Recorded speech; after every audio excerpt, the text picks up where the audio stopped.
Now we get to moving bass lines. This is not for tennis players either, by the way. I'm talking about bass guitar lines, moving bass lines. I kind of developed this style through, again, listening to Chet Atkins, who did a number of great arrangements of songs back in the 60s. For instance, I remember there was a version of his, what was it called? A Taste of Honey, where he moved the bass like that. Then he played the melody.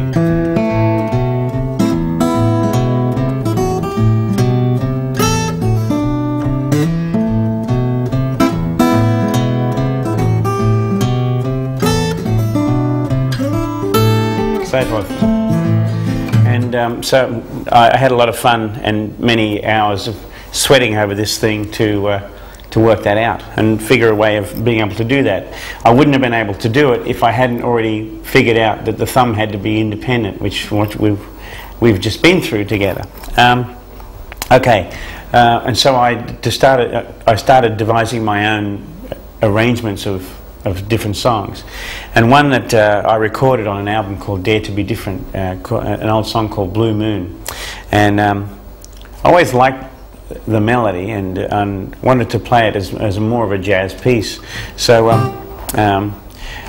I found a way of making the bass move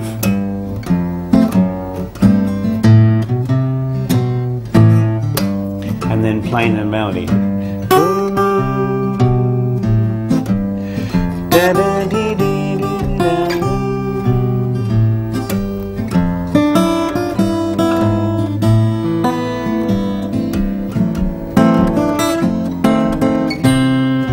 Now you're not going to get half of those things if you don't use your thumb, and if you're not used to using your thumb, well then it's something that you have to get used to. A lot of people preach that using the thumb is not a good idea.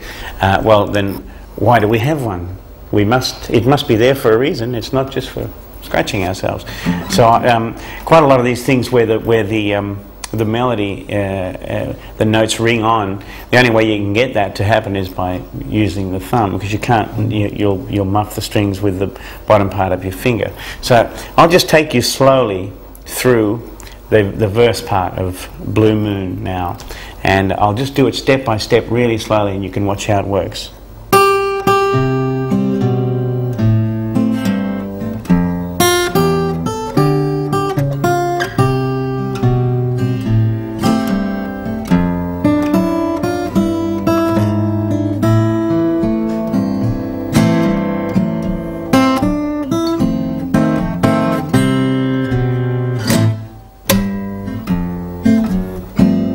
Okay, that's the first part. So you'll notice that the bass moves around quite a lot. The bass actually goes.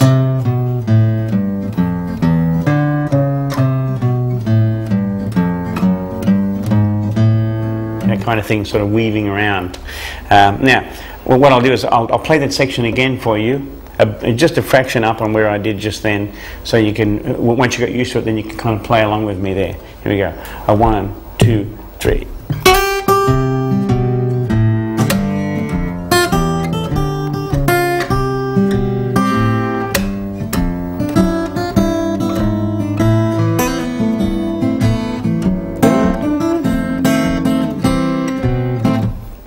Now the thing I must point out, when I'm playing that, because I've practiced it a lot and played it a lot, I'm really only thinking about everything else is already taken care of.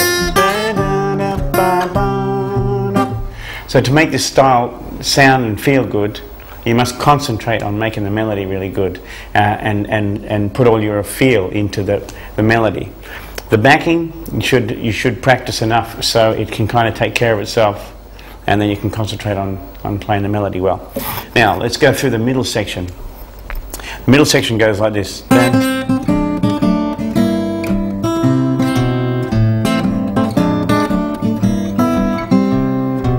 what's going on there is I'm moving the harmony and the bass at the same time.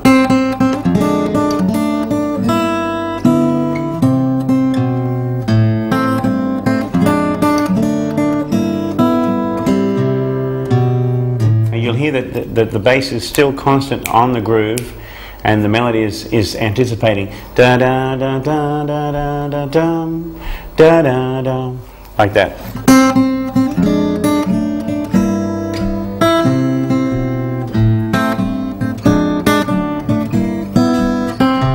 And then the next part.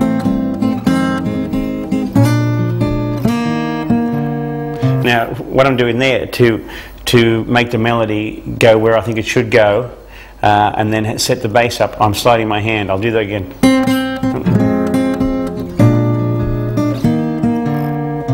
Like that, I'm sliding. Then I do this little run. And that's a classic Chet Atkins idea. And it's just almost a chromatic sounding run. Like that. So it's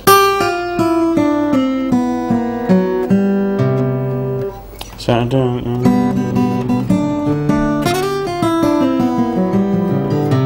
you go.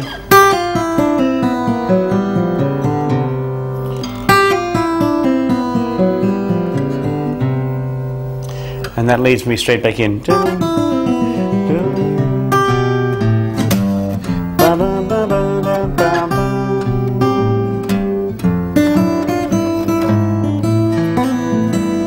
And I go down.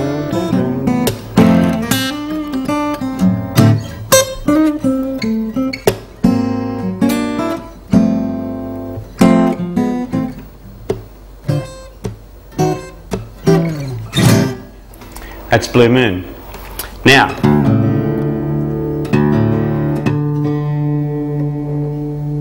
a little bit of Chinese music there, tuning. Now I'm going to show you how to play just an old-fashioned love song. This is a Paul Williams tune, and I kind of worked this arrangement out myself one day, and it has this.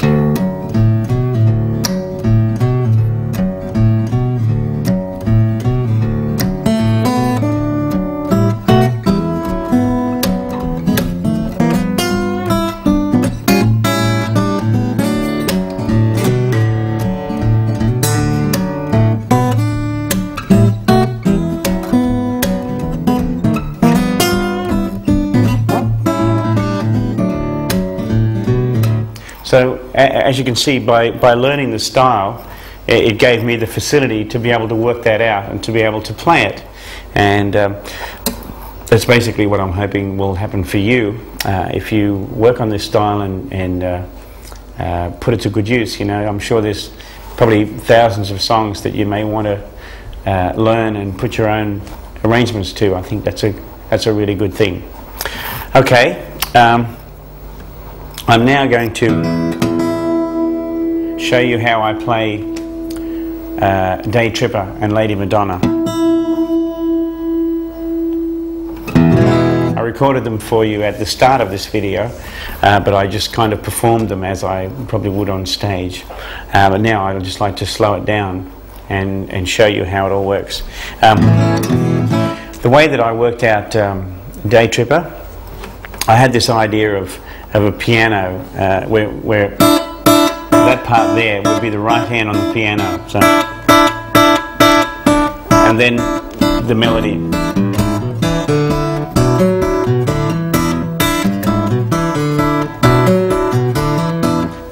That took a fair bit of practice just to get that little bit going. So you've got to get on the beat going, and then with your thumb.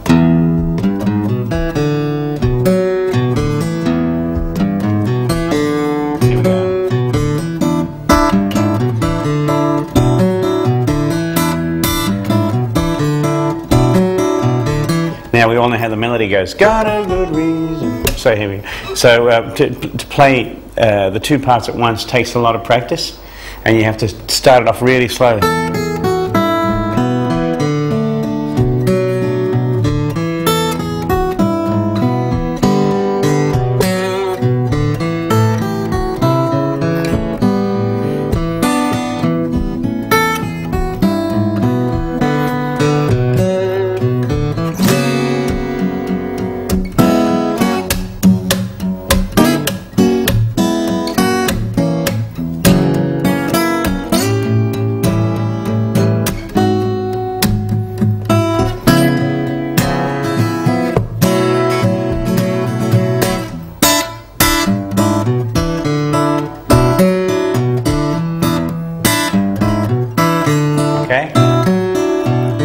I'll play it one time just at the tempo that I would normally play it for you so you can see how it all works.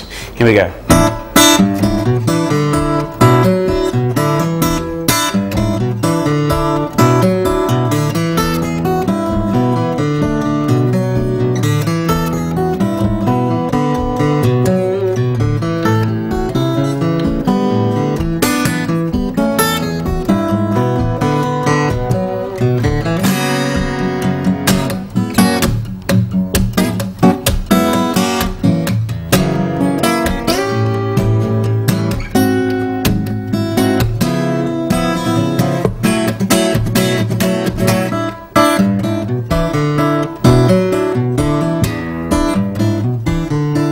Okay. Lady Madonna, I applied exactly the same principles. I worked out that I had to go and find a way of playing.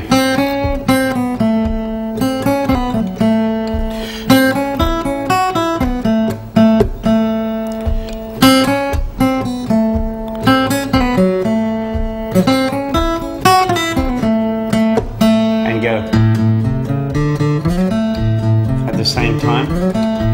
So, and it just took time to work.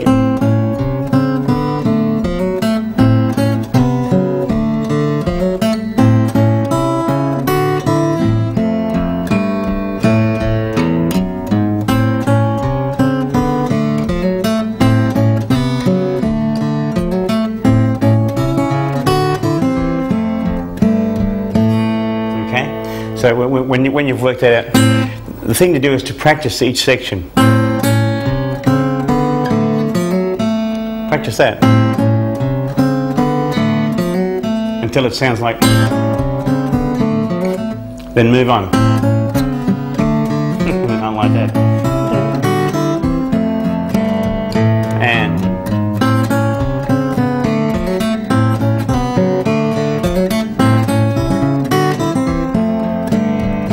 you'll notice every now and again I just kind of anticipate the melody a little bit, how I think the original vocal, I think had a fair bit of that. Children, this part.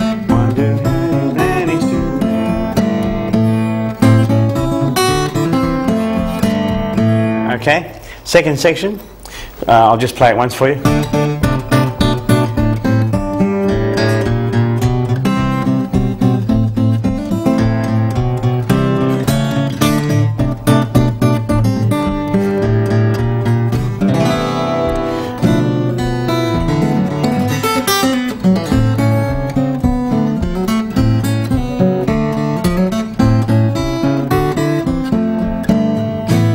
Okay, so I'll just go through the second section really slowly for you now, so you can follow this. Here we go.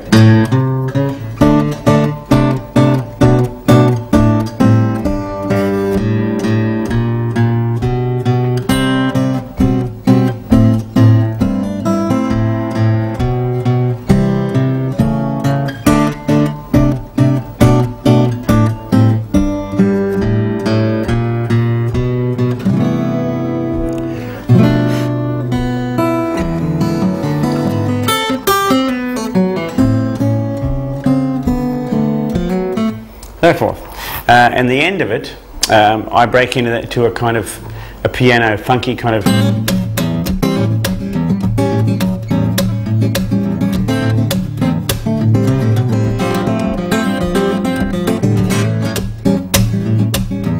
And all that is the thumb going like that, and the fingers do.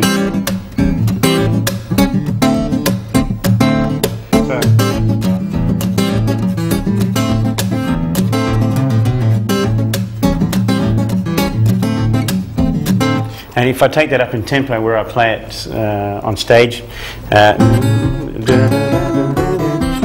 it sounds like this.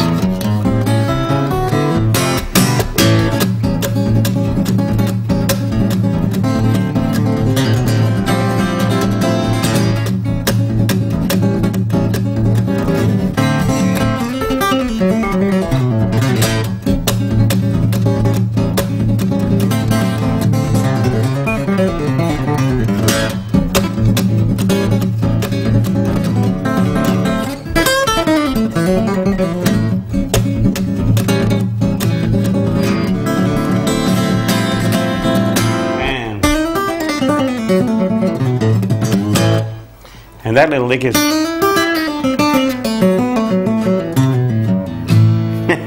it kind of winds back on itself all the time.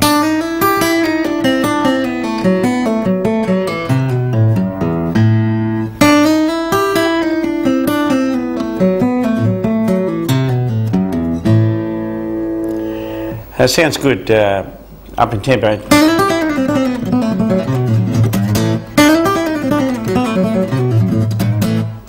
It's kind of a funky little thing, and there's a lot of Chet Atkins and Jerry Reed in that style of playing.